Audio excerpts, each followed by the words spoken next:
Hello everyone, how are you? I hope you all are fine. आज हम लोग national institute of open schooling का secondary course social science book 2 का module 4 contemporary India issues and goals lesson 24 national integration and secularism जो कि civics का chapter है।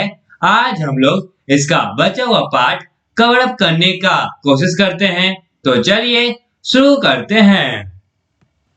Hello dear students, today we are going to cover up next topic which is linguism.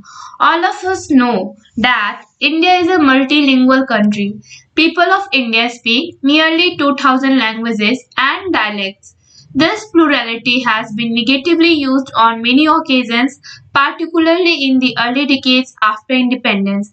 Every country needs to have a common official language, but it has not been an easy task for India. When a recommendation was made in the Constituent Assembly to recognize Hindi as the official language of India, it was opposed by representatives of almost all the non-Hindi speaking areas. A compromise had to be made there. While the Constituent Assembly declared Hindi as the official language, it was provided that English would continue to be used for official purposes of the Union government for a period of 15 years. तो जैसा कि हम सभी जानते हैं, भारत एक multilingual country है। Means यहाँ पे बहुत सारी भाषाओं का प्रयोग किया जाता है। भारत के निवासी जितने भी है वो करीब 2000 भाषाओं का प्रयोग करते हैं और इसका जो इफेक्ट है वो नेगेटिव पड़ा है बहुत सारे ओकेजन्स पे। जैसे कि जब हम लोग का इंडिपेंडेंस हुआ था उसके जस्ट बाद इसका बहुत ज़्यादा नेगेटिव इफेक्ट पड़ा था। जितने भी कंट्री है उनमें एक कॉमन ऑफिशियल लैंग्वेज है, लेकिन हमारे इंडिया के लिए बहुत ज़्यादा ये हार्ड वर्क था कि किसी भी एक लैंग्वेज को ऑफिशियल लैंग्वेज बनाना। जब हमारा कॉन्स्टिट्यूएंट असेंबली रिकॉग्नाइज करा था हिंदी को एज ऑफिशियल लैंग्वेज, तो बहुत सारे जो रिप्रेजेंटेटिव्स थे नॉन हिंदी स्पीकिंग एरियाज के उन्होंने इसका विरोध किया। इसलिए यहाँ पे कॉम्प्रोमाइज किया गया कि जितने जो कॉन्स्टिट्यूएंट असेंबली है उन्होंने हिंदी को ऑफिशियल लैंग्वेज डिक्लेयर किया और उन्होंने इंग्लिश को प्रोवाइड किया कि वो कंटिन्यू कर सकते हैं ऑफिशियल पर्पसेस के लिए इंडियन गवर्नमेंट में for a period of 15 years. When the Official Language Commission set up in 1955 recommended in favor of replacing English by Hindi as official language, there were widespread protests in all the non-speaking Hindi-speaking regions. Such protests and demonstrations were being once again in 1963 when the Official Language Bill was introduced in Lok Sabha. As a compromise, the Act of 1963 allowed the continued use of English for official purpose without any time limit. उसके बाद जब official language commission का setup हुआ था 1955 में और उसने recommend क्या किया कि इंग्लिश को रिप्लेस करके हिंदी को एज ऑफिशियल लैंग्वेज सेट करना है। तो यहाँ पे बहुत ज़्यादा प्रोटेस्ट हुए थे जितने भी नॉन हिंदी स्पीकिंग रीजन है वहाँ पर, और ऐसे जो प्रोटेस्ट और जो डेमोन्स्ट्रेशन थे वो 1963 में एक बार फिर से हुआ जब ऑफिशियल लैंग्वेज बिल को इंट्रोड्यूस किया गया लोकसभा में। इसके बाद एक कॉम्प्रोमाइज एक्ट 1963 तैयार किया गया जिसमें जो इंग्लिश है वो एज आप ऑफिशियल पर्पस के लिए यूज कर सकते हो और इसमें अब कोई भी टाइम लिमिट नहीं है। पहले तो 15 वर्ष की टाइम लिमिट मिला था, उसके बाद ऐसे बोल दिया गया कि आप बिना टाइम लिमिट के यूज कर सकते हो इंग्लिश को। Although the demand for language-based states was made comprehensively when the states were recognized on linguistic basis in 1956, fresh movements are going on in some parts of the country. Such movements generate many challenges for national integration.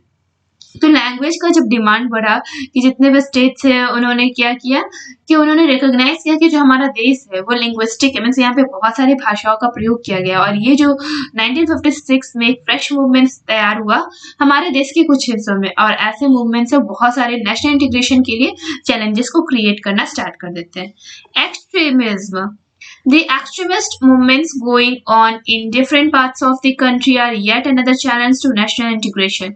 You must have heard about Naxalite movement or Maoist movement. These movements quite often use violence, create fear in public life, cause loss of lives of government, personnel and people, and destroy public property.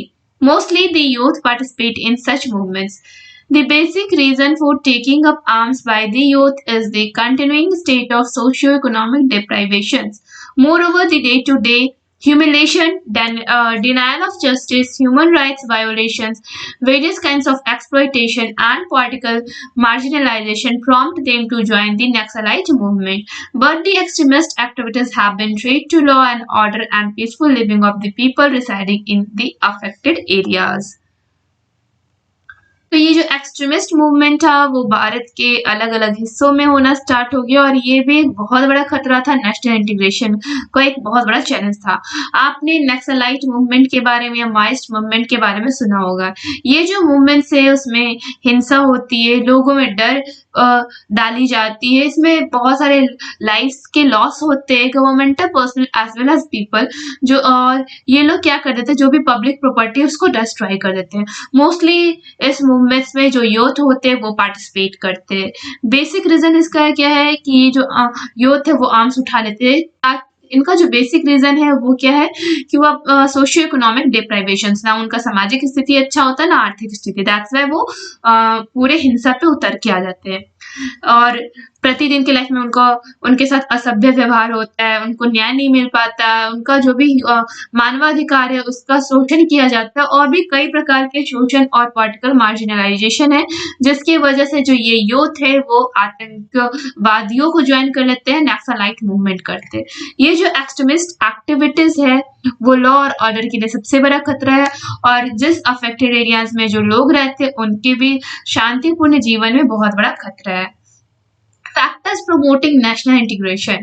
Although the above stated challenges to exist, there are certain important factors that provide sound base for national integration. These are जितना भी हम लोगों ने अभी challenges को पढ़ा वो exist करता है और कुछ इंपॉर्टेंट फैक्टर्स भी प्रोवाइड किए गए हैं जो कि नेशनल इंटीग्रेशन के लिए बहुत अच्छा है। एंड ये जो है वो constitutional provisions, as we have seen the Indian constitution has made provisions for promoting and ensuring national integration.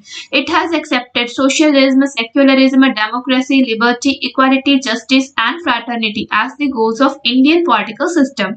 Citizens have been empowered with fundamental rights and their fundamental duties have also been prescribed. The directive principles of state policy directs the state to promote equitable economic development, eliminate social discrimination, and promotion of international peace and security. And above all, the provisions related to various institutions and processes have been geared towards national integration. तो जैसा कि हम लोगों ने देखा कि जो भारतीय संविधान है उसमें बहुत सारे ऐसे प्रोविजंस बनाए गए हैं जो नेशनल इंटीग्रेशन को प्रमोट करते और socialism, secularism, democracy, liberty, equality, justice, fraternity, ये जितने भी इंडियन पॉलिटिकल सिस्टम के गोल्स है इसको एक्सेप्ट किया गया है। जो भी नागरिक है उनके fundamental rights and fundamental duties को प्रेस्क्राइब किया गया है संविधान के द्वारा। राइट के प्रिंसिपल ऑफ स्टेट पॉलिसी को डायरेक्ट करते स्टेट एंड प्रमोट करते इसमें कि जितने भी लोग हैं हमारे सोसाइटी में उनके पास इक्विटेबल इकोनॉमिक डेवलपमेंट हो, मीन्स बराबरी का उनका आर्थिक विकास हो, जो भी सोशल डिस्क्रिमिनेशन हो वो खत्म हो जाए एंड यहाँ पे जो इंटरनेशनल पीस और सिक्योरिटी है इसका प्रमोशन हो। इन सब के अलावा एक और प्रोविजन है जो कि अलग अलग इंस्टीट्यूशन से रिलेटेड है और ये जो प्रोसेस है वो अभी नेशनल इंटीग्रेशन की ओर जा रहा है, मीन्स अभी ये जो प्रोसेस है वो अभी कंप्लीट नहीं हुआ है। Governmental initiatives. The governments have also been making efforts to promote national integration. A National Integration Council has been set up to consider issues related to national integration and recommend suitable measures to be taken. A single planning commission prepares plans for economic development of the entire country and one election commission conducts elections. तो यहाँ पे कुछ सरकार ने भी कुछ कदम उठाए, कुछ स्टेप्स उठाए हैं जो गवर्नमेंट से वो बहुत ज़्यादा एफर्ट्स बना रहे हैं ताकि नेशनल इंटीग्रेशन को प्रमोट कर सके। एफर्ट्स वो अपना प्रयोग कर रहे हैं। जो नेशनल इंटीग्रेशन काउंसिल है उसने एक सेटअप तैयार किया है जिसमें अलग अलग जो इश्यूज है इन नेशनल इंटीग्रेशन से रिलेटेड उसके लिए ये सुइटेबल स्टेप्स को उठाने की सोच रहे हैं। और सिंगल प्लानिंग कमीशन जो है वो इकोनॉमिक डेवलपमेंट के लिए पूरा जो कंट्री है उसको वो प्रिपेयर कर रहे हैं एंड एक ही इलेक्शन कमीशन पूरे देश में इलेक्शंस को कंडक्ट करते हैं। National festivals and symbols. National festivals also act as an important unifying force. Independence Day, Republic Day, and Gandhi Jayanti are festivals that are celebrated by all Indians and in all parts of the country, regardless of language, religion, or culture. We also observe the National Integration Day on 19 November every year and take a pledge. This day is known as Qawmi Ekta Divas. Moreover, our national symbols like the national flag, the national anthem, and the national emblem also have to remind us that we all have one identity. For this reason, we stress on the importance of showing proper respect to these symbols. These act as strong unifying forces both in times of celebration and adversity. They remind us of our common nationality. जो national festival है वो हम लोग के लिए एक unifying force है कि हम लोग इसकी वजह से एक साथ बंधे हुए हैं। इंडिपेंडेंस डे, रिपब्लिक डे और जो गांधी जयंती कुछ ऐसे पर्व है जिसको सारे इंडियंस मिलकर सेलिब्रेट करते और देश के हर एक हिस्से में सेलिब्रेट करते, चाहे उनकी भाषा कोई भी हो, चाहे उनका धर्म या संस्कृति कुछ भी हो।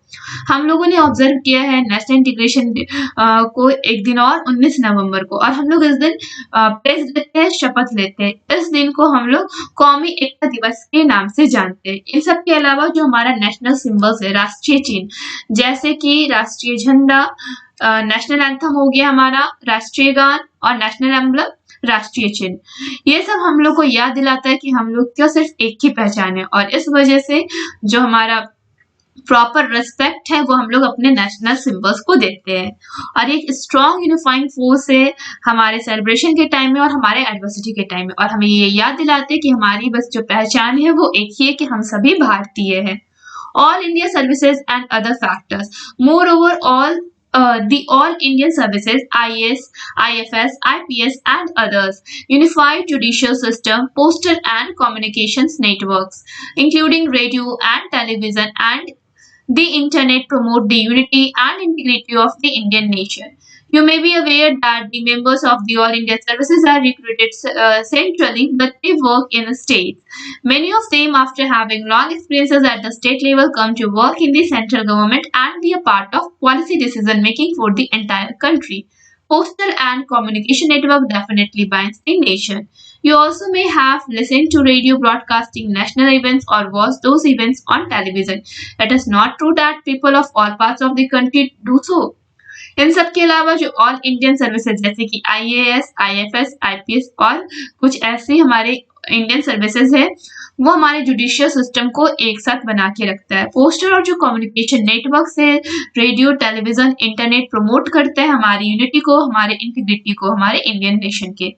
आप लोग जागरूक होंगे कि जो ऑल इंडिया सर्विसेज के जो मेंबर्स है वो सेंट्रली रिक्रूट किए जाते हैं, लेकिन वो स्टेट्स में जाके काम करते हैं, और उनमें से जो जिनके पास बहुत ज़्यादा एक्सपीरियंस हो जाता है वो स्टेट लेवल से जा करके सेंट्रल गवर्नमेंट में एक हिस्सा बन जाते हैं और वो पॉलिसी डिसीजन मेकिंग करते हैं, मीन्स किसी पॉलिसी को वो बनाते हैं पूरे देश के लिए।